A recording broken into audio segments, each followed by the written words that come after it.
कैसे हो छात्रों? मैं उम्मीद करता हूं कि आप सब अच्छे होंगे और अपनी आगामी परीक्षा की तैयारी में व्यस्त होंगे। मैं आज आपके लिए लाया हूं द्विघात समीकरण से संबंधित ऑब्जेक्टिव। तो चलिए हम लोग इन ऑब्जेक्टिव को समझते हैं। पहला क्वेश्चन है कि यदि द्विघात समीकरण px 2x² plus 3x minus 4 के शून्यक अल्फा तथा बीटा हो तो अल्फा प्लस बीटा का मान क्या होगा। तो चलिए इसका जवाब क्या होगा हम लोग समझते हैं। तो आप जानते हैं कि अल्फा प्लस बीटा का जो फॉर्मूला होता है क्या होता है, -b/a। अब देखिए यहाँ क्या है b, तो b क्या है x का गुणांक, तो -3 और a की जगह पर क्या है, कुछ नहीं तो 2 है। यहाँ पर क्या है 2, तो इसका जवाब जो हो गया -3/2। तो सही जवाब क्या हो जाएगा, ऑप्शन नंबर डी। समझ गए। चलिए क्वेश्चन नंबर 2 देखते हैं हम लोग। क्वेश्चन नंबर 2 में कहता है कि यदि अल्फा तथा बीटा द्विघात समीकरण x² प्लस x माइनस 2 बराबर 0 के मूल हो तो 1/अल्फा प्लस 1/बीटा का मान क्या होगा। तो क्या 1/2 होगा, -1/√2 होगा, या 1 होगा, या फिर 2 होगा। तो चलिए इस जवाब को हम लोग समझते हैं। तो मैंने बताया था कि एक फॉर्मूला आप याद रख सकते हैं, 1/अल्फा प्लस 1/बीटा बराबर -b/c। ये डायरेक्ट याद रख सकते हैं। अब इसको देखिए आप, यहाँ -b तो माइनस तो रहेगा। अब b की जगह देखिए x का गुणांक कुछ नहीं तो क्या हो जाएगा 1, और c की जगह पर क्या हो जाएगा -2, माइनस माइनस कट जाएगा तो हो जाएगा 1/2। तो इसका सही जवाब हो जाएगा ऑप्शन नंबर, देखिए ऑप्शन नंबर ए हो जाएगा 1/2। चलिए नेक्स्ट प्रश्न, क्वेश्चन नंबर 3 में देखते हैं। किसी द्विघात समीकरण के विवेचक का मान 0 से बड़ा होने पर दोनों मूल क्या होंगे। क्या वास्तविक और भिन्न होंगे, क्या वास्तविक और समान होंगे, क्या वह वास्तविक और भिन्न होंगे, क्या वह वास्तविक और समान होंगे। अब देखिए इसको समझने के लिए हम लोग एक कंसेप्ट को समझते हैं। कंसेप्ट क्या कहता है, तो 3 कंडीशन आप याद रखिएगा कंसेप्ट में। पहला कि यदि d ग्रेटर देन 0 हो तो इस स्थिति में मूल जो होंगे, मूल वास्तविक और भिन्न होंगे। मूल वास्तविक और क्या होंगे, भिन्न होंगे, यानी कि अलग अलग होंगे। दूसरी बात, अगर d बराबर 0 होगा तो मूल समान होंगे, यानी x का जो मान निकलेगा या किसी चर का जो मान निकलेगा वो क्या होगा, समान होंगे। मूल क्या होंगे, समान होंगे और वास्तविक होंगे। तीसरा कंडीशन है d लेस देन 0, यानी d का मान अगर 0 से छोटा हो, छोटा होने का मतलब माइनस में आ जाए, तो इसका कोई अस्तित्व नहीं, मूलों का कोई अस्तित्व नहीं होगा। समझ गए। अब एक बात यहाँ पर समझने की बात है कि d आखिर क्या है। तो d जो है इसको हम लोग कहते हैं डिस्क्रिमिनांट। क्या कहते हैं, डिस्क्रिमिनांट कहा जाता है। इसी को हम लोग हिंदी में कहते हैं विवेचक। क्या कहते हैं, विवेचक भी कहा जाता है। अब इसका जो मान होता है वो क्या होता है फॉर्मूला, तो d बराबर होता है b² माइनस 4ac। समझ गए आप। तो चलिए अब इस प्रश्न को हम लोग समझते हैं। तो यह क्या कह रहा है कि अगर d का मान यानी विवेचक का मान 0 से बड़ा हो, 0 से बड़ा मतलब d ग्रेटर देन 0, तो इस स्थिति में दोनों मूल क्या होंगे, क्या वास्तविक और भिन्न होंगे, वास्तविक समान। तो ये वास्तविक और क्या होंगे, भिन्न।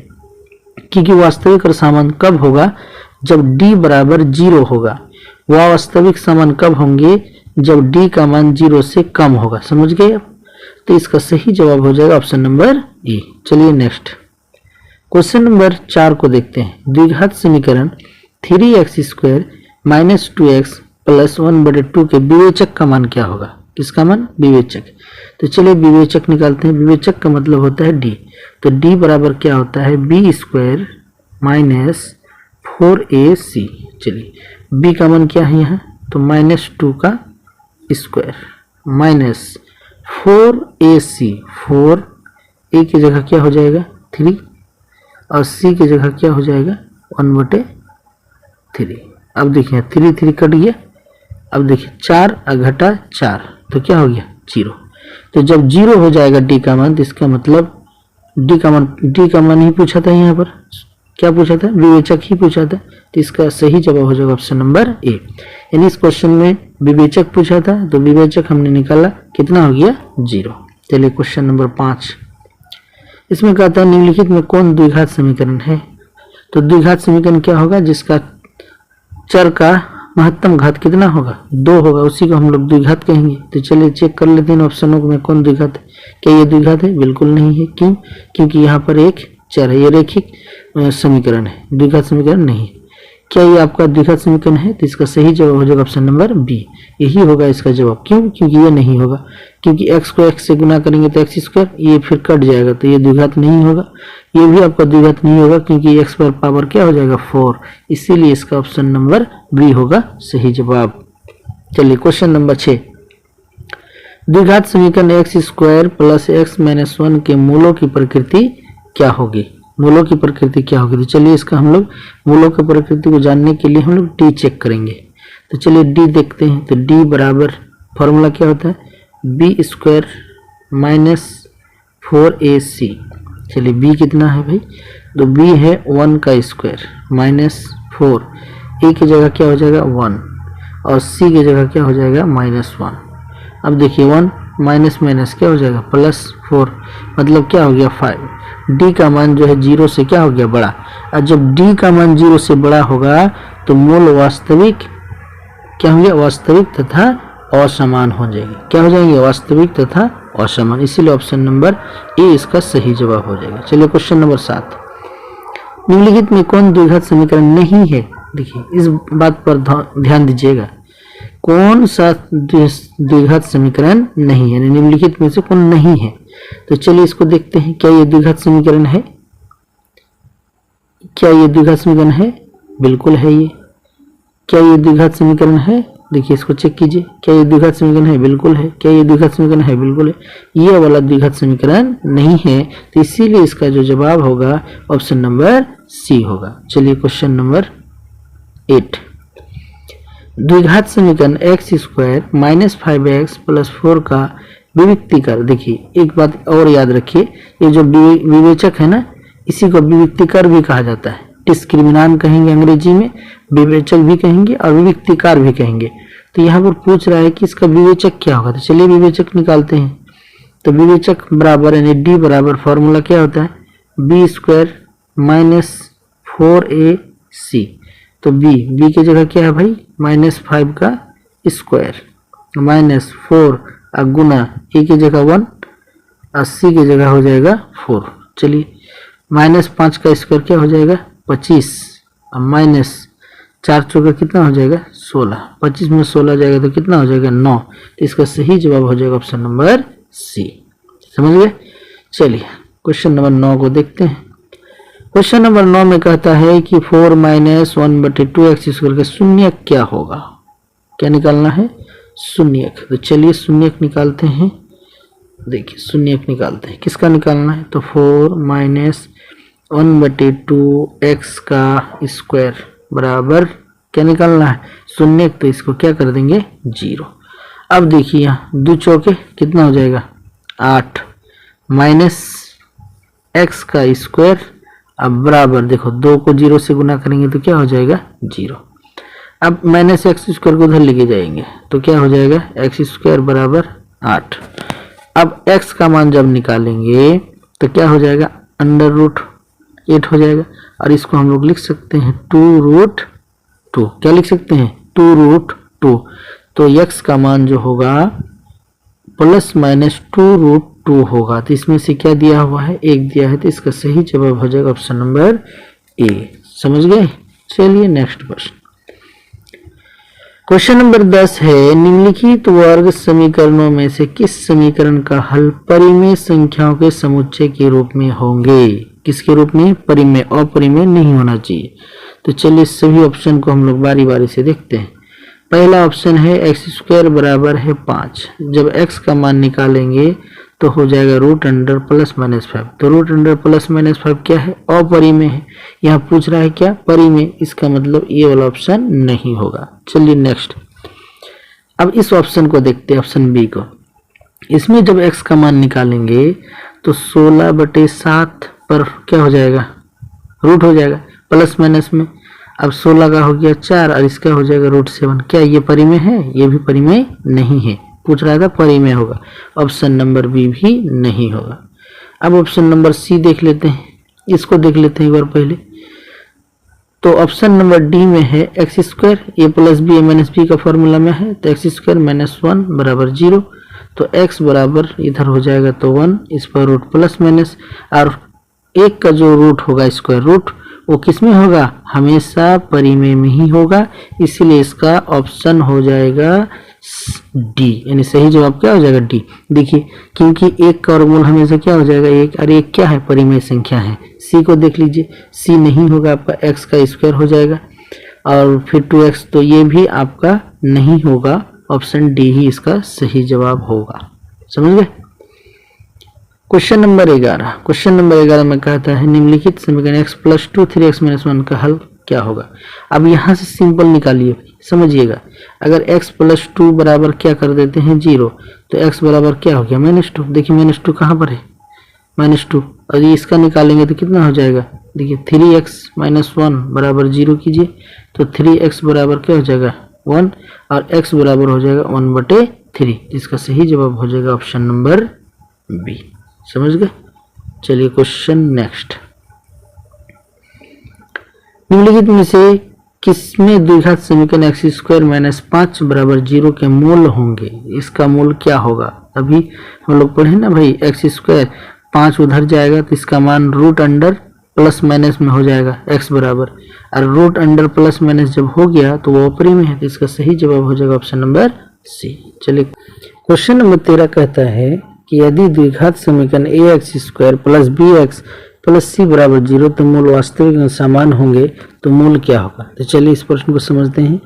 तो मूल के लिए एक द्विघाती सूत्र हम लोग समझते हैं, x बराबर होता है -b ± √t/2a।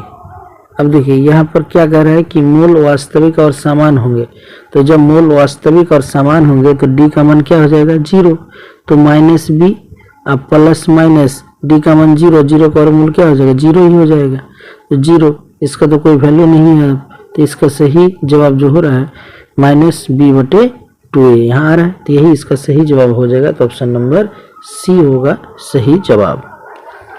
चलिए क्वेश्चन नंबर 14 हम लोग देखते हैं। क्वेश्चन नंबर 14 में कहता है कि द्विघात समीकरण ax² + bx + c के मूल बराबर हो तो क्या होगा। तो बराबर होगा तो क्या होगा, समझिए। बराबर होगा तो आपका इसका जो रूल होता है d बराबर क्या हो जाता है 0, तो b² - 4ac बराबर 0, तो b² बराबर 4ac। तो देखिए जरा सा ऑप्शन में कहीं है, तो ये तो नहीं होगा, ये नहीं होगा, ये नहीं होगा, तो ऑप्शन नंबर डी होगा सही जवाब। चलिए क्वेश्चन नेक्स्ट, क्वेश्चन नंबर 15 हम लोग देखते हैं। यदि द्विघात समीकरण ax² bx + c = 0 के लिए b² > 4ac हो तो मूल क्या होंगे। तो इस स्थिति में देखिए कोई रिलेशन नहीं बन रहा है, यहाँ था d > 0, d बराबर 0 और d < 0, तो ऐसा कोई रिलेशन तो है नहीं, तो इसीलिए इसका सही जवाब हो जाएगा ऑप्शन नंबर डी, इनमें से कोई नहीं। चलिए क्वेश्चन नंबर 16 को हम लोग समझते हैं।